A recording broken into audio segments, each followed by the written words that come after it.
नमस्कार सबैजनामा र आज पनि म अर्को भिडियो लिएर आएको छु अपरेटिङ सिस्टमसँगै रिलेटेड। सो यो भिडियो चाहिँ हाम्रो पहिला पोस्ट गरेको भिडियोसँग रिलेटेड छ। सो पहिलाको भिडियोमा चाहिँ हामीले फर्स्ट कम फर्स्ट सर्भ मेथडलाई सल्भ गरेको थियौँ र प्रोसेस सेड्युलिङको इन्ट्रोडक्सनलाई कभर गरेको थियौँ भने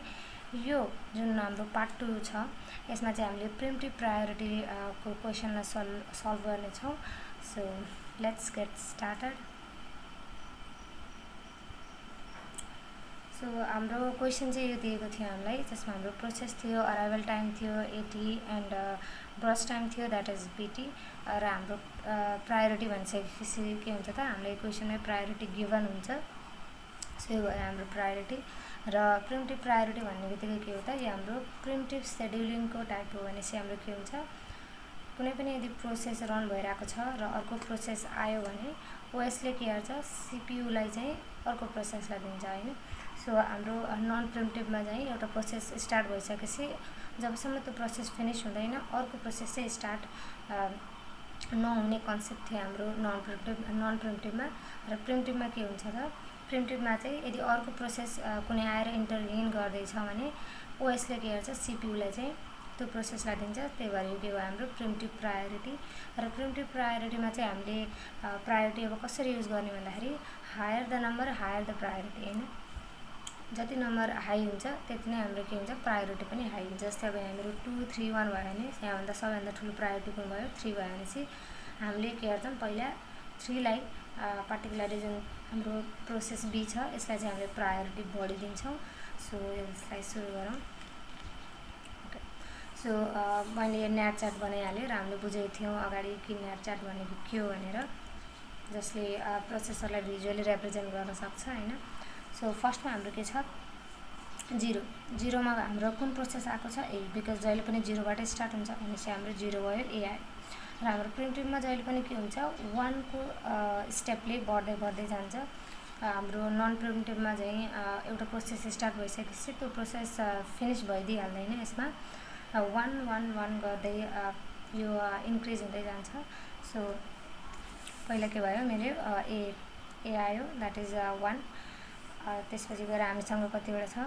5 छ 15 एन्ड 10। सो A एकचोटि आइसक्यो भनेपछि अब यसलाई काटेर हामीसँग कतिवटा छ 4 वटा। We still have 4 processes of A right. A कतिवटा भयो 4। अब त्यसपछि हाम्रो 0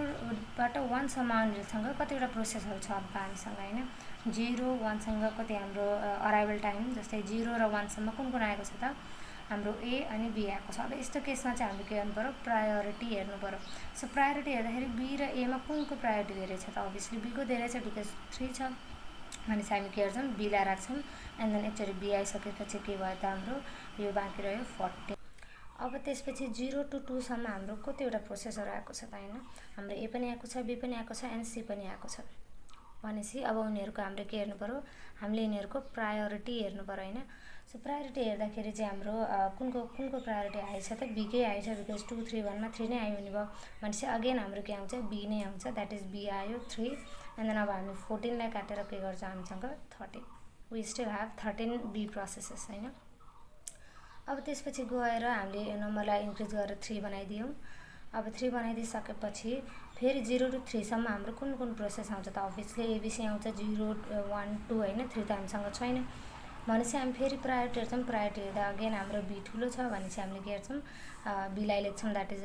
नम्बर इन्क्रिज भएर 4 भयो अनि हामी के गर्छौँ यसलाई 12 गरिदिन्छौँ। त्यसपछि अगेन अब 0 to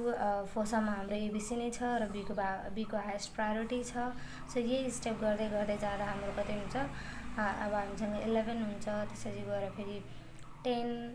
9 8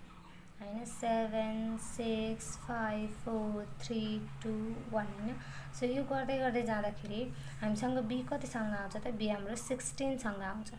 राइट। अब 0 to 16 सम्म त हाम्रो फेरि यही प्रोसेसर भयो हैन। अब B त हाम्रो कम्प्लिट भइसक्यो। हामीसँग कतिवटा प्रोसेस छ बाँकी A र C छ भनेपछि अब B कम्प्लिट भयो भनिसकेपछि फेरि हामीले A र C लाई हेर्नु पर्यो। अब A र C मा हाम्रो प्रायोरिटी कसको धेरै छ त हैन किनकि दुईटै एकैचोटि आयो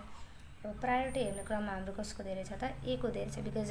2 इज ग्रेटर देन 1 भनेपछि हामी के गर्छौँ एलाई लेखिदिन्छौँ द्याट इज अब 16बाट बढेर 17 भयो र ए को हामीसँग 4वटा बाँकी थियो भने चाहिँ अब 3टा हुन्छ एन्ड देन फेरि हामीसँग के छ अब फेरि पनि हामीसँग ए र सी नै आउँछन् अब कसको प्रायोरिटी आयो ए को अगेन होइन ए अझै हामीसँग 3टा छ भने चाहिँ हामी के गर्छौँ एलाई बढाउँछौँ द्याट इज 18 अनि अझै 2टा बाँकी रह्यो एन्ड देन फेरि ए नै आउने भयो फेरि हाम्रो एउटा बाँकी रह्यो फेरि ए नै आउने भयो देन ए सक्यो अब हाम्रो पाली त कुन छ अब सी को मात्रै छ होइन किनकि हाम्रो ए पनि कम्प्लिट भइसक्यो बी पनि कम्प्लिट भइसक्यो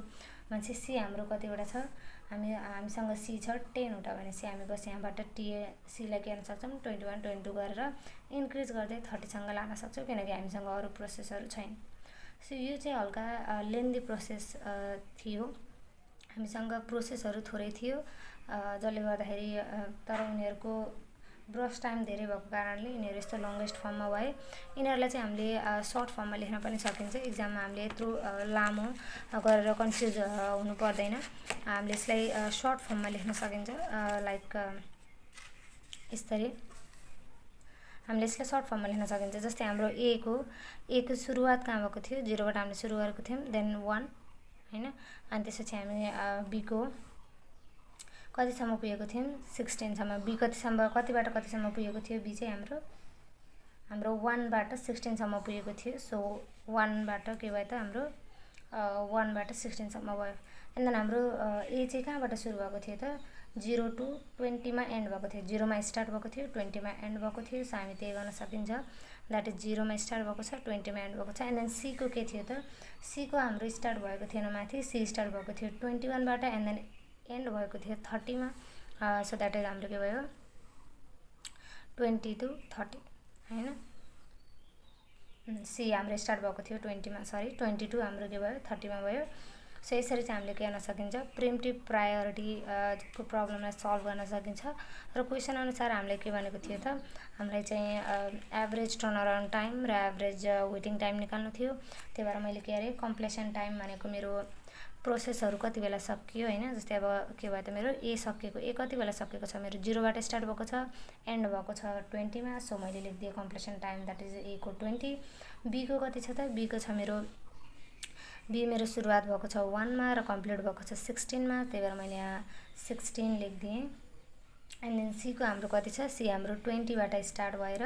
30 मा एन्ड भएको छ त्यही भएर मेरो कम्प्लिसन टाइम भनेको 30 भयो अब टर्न अराउन्ड टाइम भनेको मैले के भनेको थिएँ अगाडिको भिडियोमा that is turn around time भनेको चाहिँ हाम्रो completion time minus arrival time थियो so 20 - 0 that is 20 16 - 1 that is 15 and 30 - 2 कति भयो त 28 अब वेटिङ टाइम भनेको के भयो वेटिङ टाइम भनेको चाहिँ मेरो turn around time minus burst time हैन turn around time minus burst time so 20 - 5 15 15 - 15 0 and 28 - 10 कति भयो 18 र हाम्रो रेस्पोन्स टाइम चाहिँ यसमा कसरी निकाल्ने भन्दाखेरि किनकि नन प्रिम्प्टिभमा जहिले पनि के हुन्छ हाम्रो वेटिङ टाइम र response time same to same हुन्छ but in case of preemptive यसमा चाहिँ रेस्पोन्स टाइम डिफ्रेन्ट भइदिन्छ किनकि प्रोसेसहरू के हुन्छ इन्टरभ्युनहरू हुन्छ नि त त्यही भएर यसको रेस्पोन्स टाइम डिफ्रेन्ट हुन्छ तर यसको रेस्पोन्स टाइम निकाल्न पनि सजिलो छ हामीले के गर्न सकिन्छ भन्दाखेरि रेस्पोन्स टाइम निकाल्नको लागि जस्तै जुनसुकै प्रोसेसको चाहिँ स्टार्टिङ पोइन्ट हेर्ने हैन कुन त्यो प्रोसेस चाहिँ कहाँ स्टार्ट भएको छ द्याट इज फर इक्जाम्पल मेरो ए स्टार्ट भएको छ 0 मा अब यसलाई केसँग सबट्र्याक्ट गर्ने त अराइभल टाइमसँग राइट जस्तै मेरो के भयो 0 - 0 कति भयो 0 भयो अब बी कतिमा स्टार्ट भएको छ बी मेरो स्टार्ट भएको छ 1 मा भनेपछि अब के हुन्छ बी स्टार्ट भएको छ 1 मा र अराइभल टाइम बी को कति छ 1 1 - 1 द्याट इज 0 अब फेरि अब सी मेरो कुनमा स्टार्ट भएको छ त 20 मा स्टार्ट भएको छ सी र मेरो अराइभल टाइम कति छ 2 भनेपछि 20 - 2 कति भयो 20 मा स्टार्ट भएको छ मेरो हैन अनि 20 - 2 कति भयो मेरो 18 भयो सो यहाँ मैले मिस्टेक गरेछु यहाँ मेरो 18 हुनु पर्थ्यो र त्यसपछि अब एभरेज टर्न अराउन्ड टाइम निकाल्दाखेरि मैले के अरे बस यो टर्न अराउन्ड टाइमलाई जोडेँ and then we have 3 processes so त्यसैले मैले डिभाइड गरेर एभरेज टर्न अराउन्ड टाइम यति आयो and then about average waiting time यसलाई पनि मैले वेटिङ टाइमहरूको सम निकालेँ त्यसलाई 3 ले डिभाइड गरेँ एन्ड देन मेरो एभरेज वेटिङ टाइम पनि यति नै आयो सो यो भिडियोमा चाहिँ हामीले यति नै सल्भ गऱ्यौँ प्रिम्टिभ प्रायोरिटीको बारेमा। We still have one method that is round robin, र त्यसको भिडियो पनि म चाँडै निकाल्ने छु। र भिडियो मन परेको भए भिडियोलाई लाइक, कमेन्ट, सेयर र सब्सक्राइब गर्न नभुल्दिनु होला। So thank you for watching.